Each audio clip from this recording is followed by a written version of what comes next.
سر ہمارے ساتھ شمس الدین حسن شگری صاحب موجود ہیں, تو یہ سوال کرنا چاہ رہا ہوں آپ سے. السلام علیکم سر. وعلیکم السلام ورحمۃ اللہ. آپ کا بہت زیادہ ہم آپ کے مشکور ہیں, اور جس طرح سے آپ جس سخاوت کے ساتھ اور جس جذبے اور لگن کے ساتھ آپ اپنا حاصل جو مطالعہ جو کچھ آپ نے زندگی بھر سیکھا اس کو آپ بالکل لوٹا دیتے ہیں طالب علموں پر, تو یہ میرے لیے بہت متاثر کن ہے.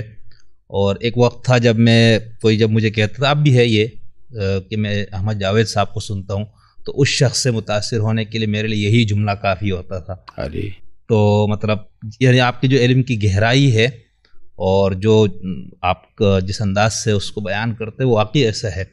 تو بہرحال میں ایک دو بچگانہ سے سوالات میرے ذہن میں ہے. ایک تو جو آپ نے ایک شاعری سے متعلق گفتگو جو آپ کی میں نے سنی, اور جب ہم یہ کہتے ہیں بڑا شاعر, جب ہم بڑے شاعر کی بات کرتے کہ یہ بڑا شاعر ہے یا یہ بڑا شعر ہے, تو کیا اس کے لیے کوئی متعین کوئی پیمانہ ہے؟ یعنی میرے ذہن میں تو سر یہ تھا کہ جو انسان کے جو بڑے بنیادی سوالات سے متعلق جو شاعری کرنے والا ہے وہ بڑا شاعر, یہ میرے ذہن میں تھا یوں تصور. صحیح ہے. تو اچھا, تو اگر یہ ہے تو مطلب یہ یعنی اہل علم یا جو اس ادب اور فلسفہ وغیرہ سے متعلق کا جو ماہرین ہے, یہ ان کی بنائی ہوئی ایک ڈیفینیشن یہی ہے. تو کیا جب ہم کسی کو بڑا شاعر کہیں گے تو کیا یہ ضروری ہے کہ اس کے تمام یعنی اس کا پورا جو کلام ہے وہ بڑے شاعری پر ہی مبنی ہو؟ اسی طرح جب ہم کسی کے بارے میں کہیں گے کہ بھئی یہ بڑا شاعر نہیں ہے, تو کیا اس میں بھی یہ لازمی ہے کہ اس کا کوئی شعر یا شعر کا کچھ 2% حصہ یا 3% حصہ جو اس میں بڑی شاعری نہ ہو؟ تو کیا یہ ایسا لازمی ہے کہ ایسا ہوگا؟ بہت اچھا ہے, بہت مناسب.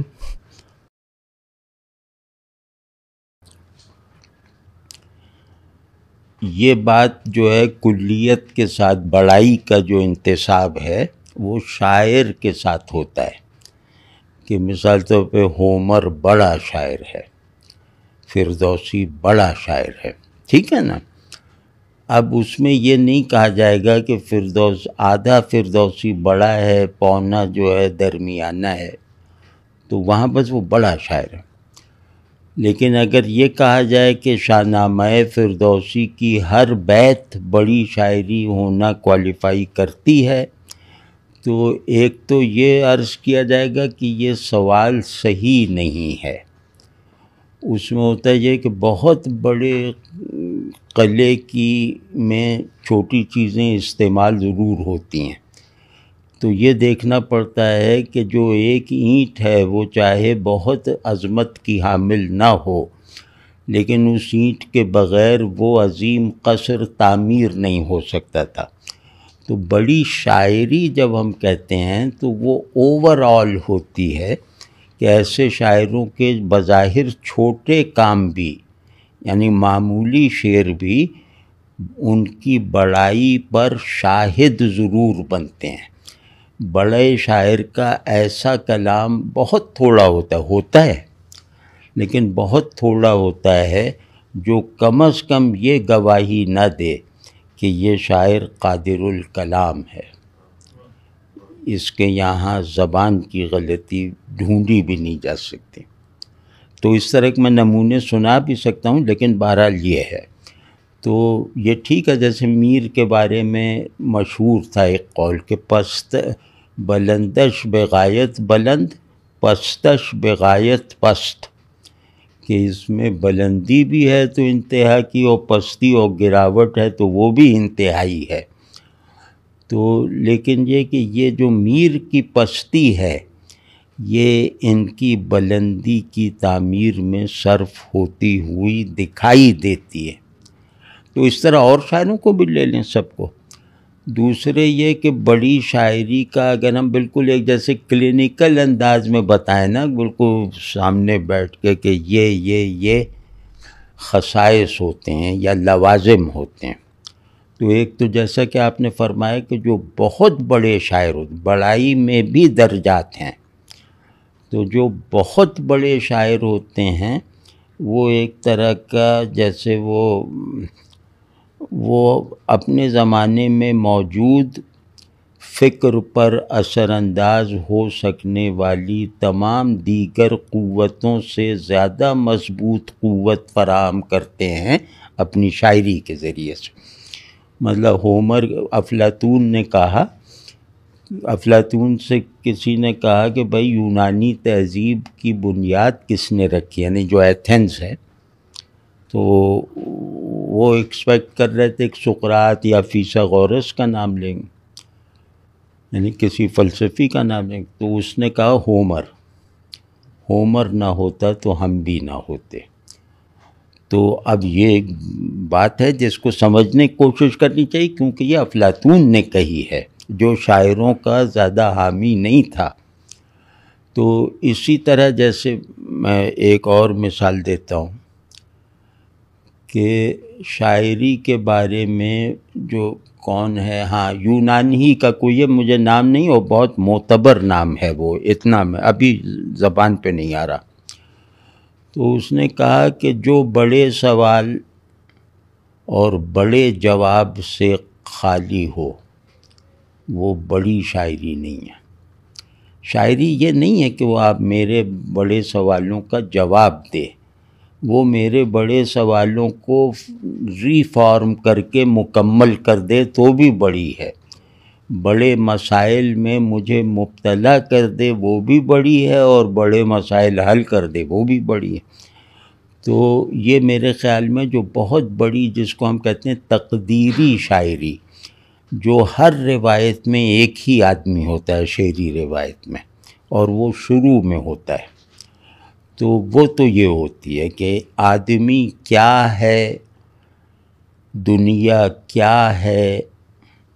یہ جو مستقل اور مطلق نوعیت کے سوالات ہیں جو کسی بھی جواب سے اپنے سوالیہ نشان کو ڈیلیٹ نہیں ہونے دیتے، تو ان سوالات پہ وہ ایک سیٹسفیکٹری فضا پیدا کر دیتا ہے. یعنی وہ سوال کو آپ کے لیے جیسے اطمینان بخش بنا دیتا ہے.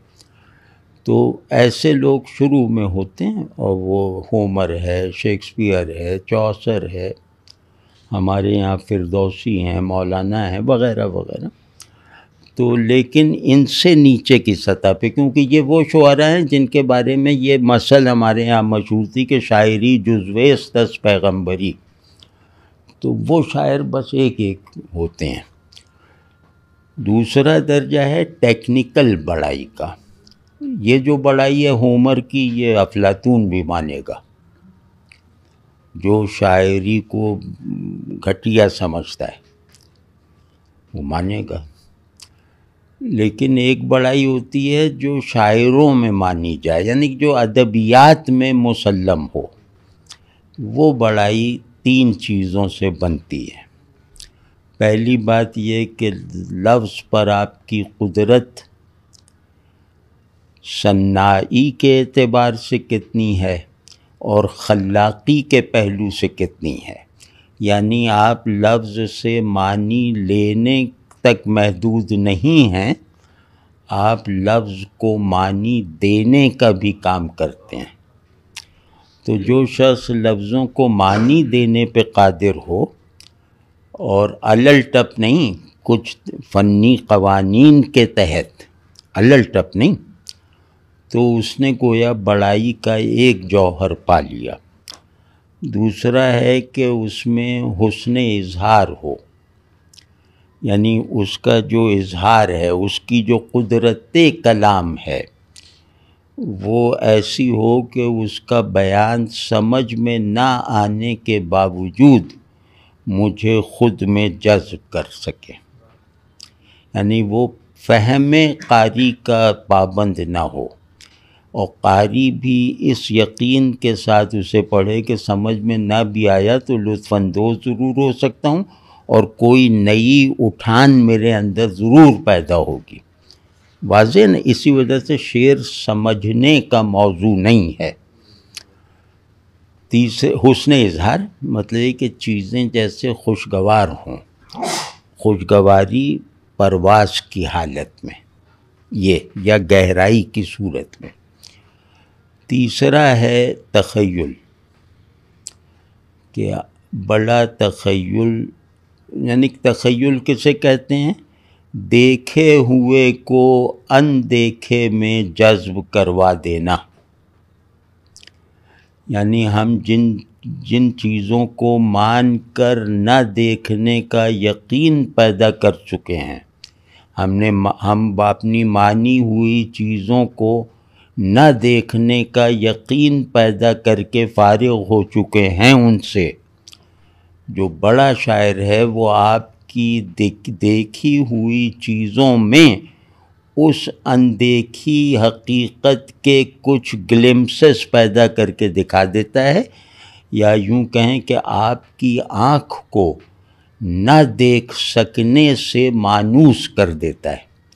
یہ بڑا تخیل ہے. پھر تخیل فنی ایک ہوتا ہے. فنی تخیل یہ ہے کہ دیکھے ہوئے کو بہتر بنانا. خیال جو ہماری یہ باطنی حص ہے نا، اس کا کام یہ ہے کہ یہ میرا سب دیکھا ہوا، آنکھوں کا سارا جو حصول حاصلات ہیں وہ میرے حافظے میں جمع ہوتے ہیں جب بھی میں دوسری مرتبہ دیکھ کر آپ کو پہچان لیتا ہوں.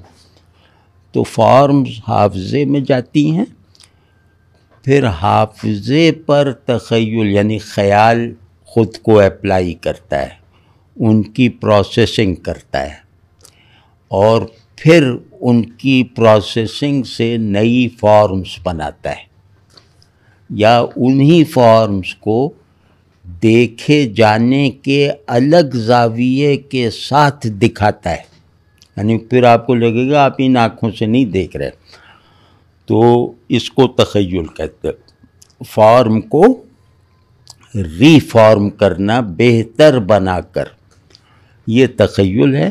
اس سے جو وصف شاعری میں پیدا ہوتا ہے اسے کہتے ہیں امیجری. تو بڑی امیجری، تخیل کی اس تعریف سے پیدا ہونے والی امیجری بڑی شاعری کا ایک لازمہ ہے، شرط ہے. کوئی بڑی شاعری بڑی امیجری سے خالی نہیں ہو سکتی. ٹھیک ہے نا؟ اچھا، چوتھا جو وصف ہے اس کو کہتے ہیں تفکر. تفکر کا مطلب یہ ہے کہ آپ کو دیکھنے کا عمل جاننے کا عمل محسوس ہو. یعنی آپ کے مجہولات بامانی ہو جائیں. فکر مجہول سے مجہول کی طرف حرکت ہے نا، تو تعقلی حرکت فکری سے بے نیاز ہو کے، قوانین فکر سے بے نیاز ہو کے، جمالیاتی شعور اپنے مجہولات کا بھی ایک سیٹ رکھتا ہے. تو جمالیاتی شعور کے وہ جو مجہولات ہیں، یا عقلی شعور کے مجہولات جمالیاتی شعور کی وجہ سے ایک پریزنس پیدا کر لیتے ہیں جو انہیں معلوم کر لینے کا دعویٰ نہیں پیدا کرتی، بلکہ ان کے مجہول ہونے کے دعوے پر ضرب لگا دیتی ہے. نہ وہ معلوم ہے نہ مجہول ہیں، اس کیفیت میں پہنچا دیتا ہے شاعرانہ تفکر. اور یہی حقیقت کے ساتھ شعور کی وابستگی کا واحد طریقہ ہے کہ وہ معلوم بھی نہیں ہے، مجہول بھی نہیں ہے. شعور یہاں پہنچ کے اپنی ورکنگ ختم کرتا ہے. تو یہ سمجھیں کہ ایک بہت بڑی کنٹریبیوشن ہے اس کی شعور کی تعمیر میں. تو اسی طرح وہ قدرت کلام ذرا ایک مبہم لفظ تھا. ایک تو میں بتا دیں معنی دیتا بھی ہے، دوسرا یہ کہ لفظوں کے درمیان مروج نسبتوں تک محدود نہیں رہتا.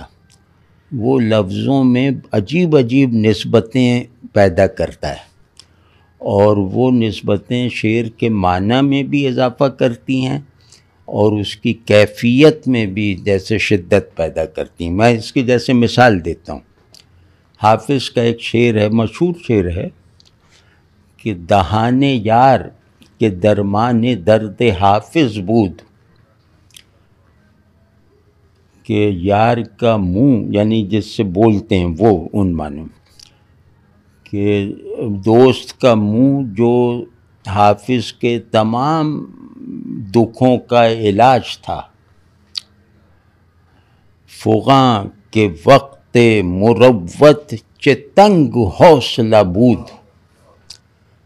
افسوس میری فریاد ہے کہ جب مروت کا، شفقت کا وقت آیا تو وہ کتنا کم ہمت نکلا، کم حوصلہ نکلا، یعنی کتنا تھوڑ دلا نکلا. اب اس کے اگر آپ لفظی مانو، آپ قطعی معنی کے ماننے والے ہیں تو آپ یہ شعر 2 کوڑی کا بنا دیں گے. اب دیکھیے اس میں رعایتیں کیا ہیں. ایک تو یہ کہ درد کا علاج یار کا منہ تھوڑی ہے، یار کی نگاہ ہے نا.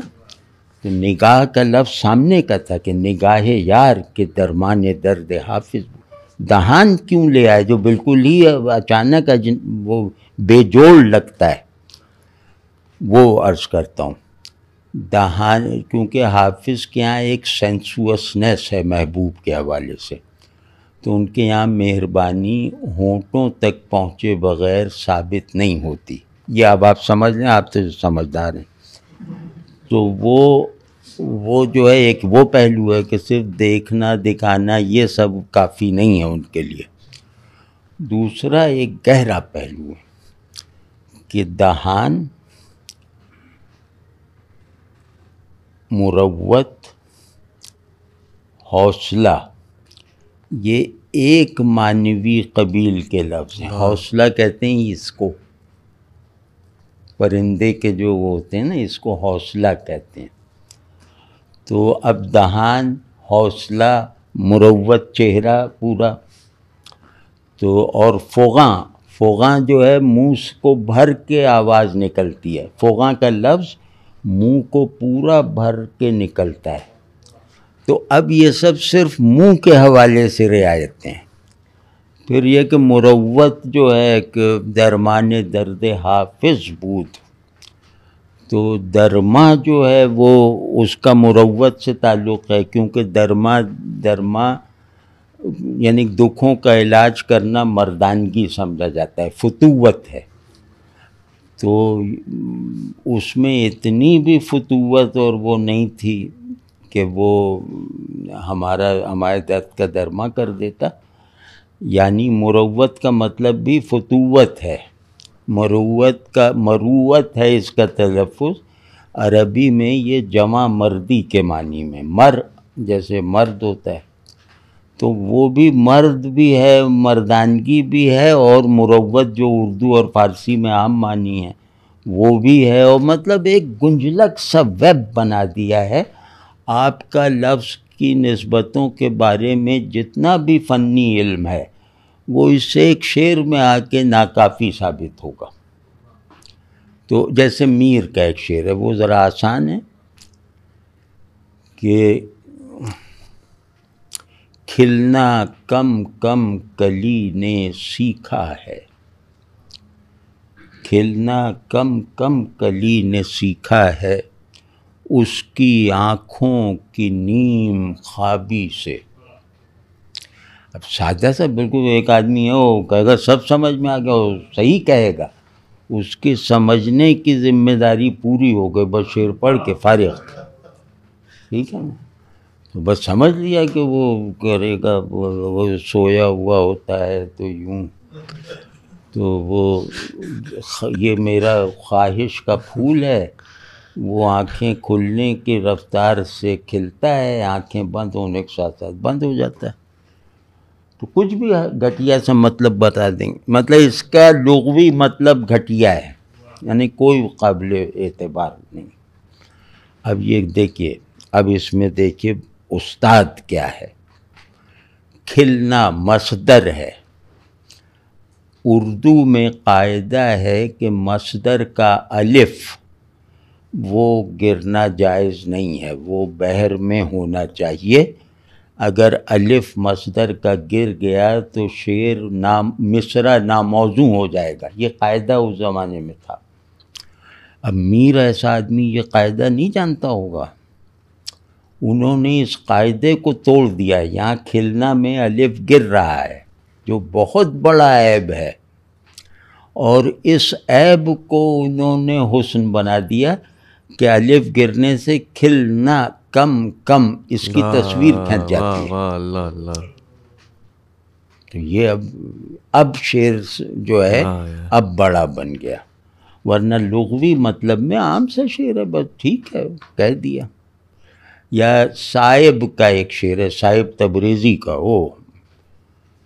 وہ آواز میں معنی دکھا دیتے، تصویر دکھا دیتے ہیں کہ غم عالم فراوانس تو من یک غنچ دل دارم.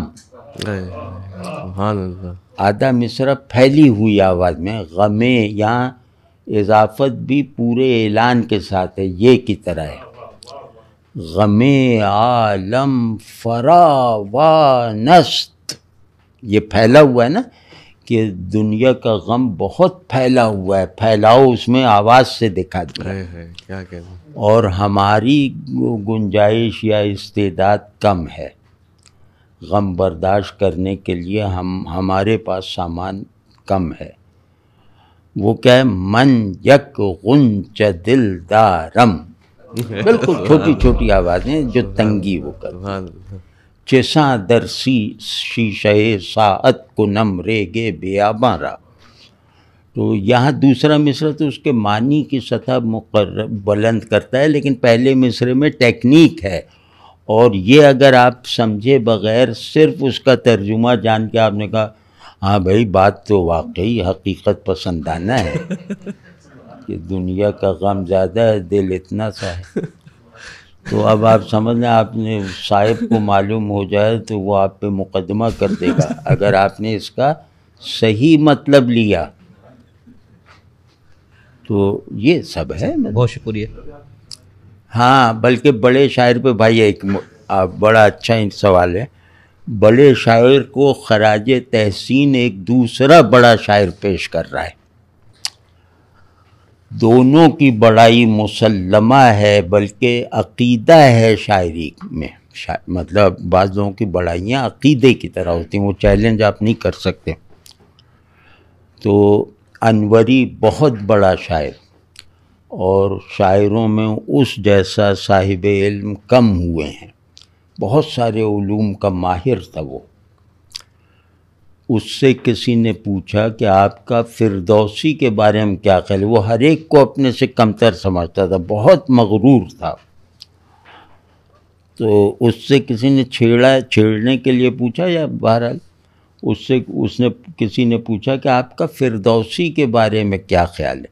مطلب وہ سب کو فارغ کر چکا ہوگا، تو اس نے کہا اس کے بارے میں بھی رائے لے لیں.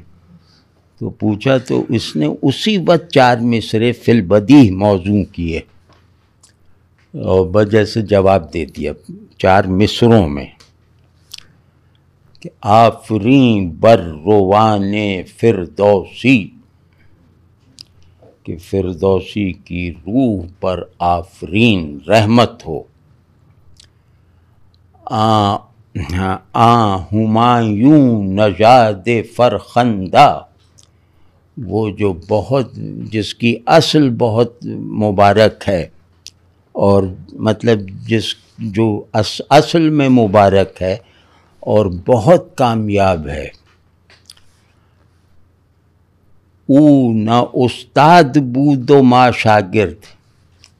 معاملہ یہ اتنا سادہ نہیں ہے، اس میں بھی بڑائی بیان ہو جائے گی کہ وہ استاد تھا اور ہم اس کے شاگرد ہیں.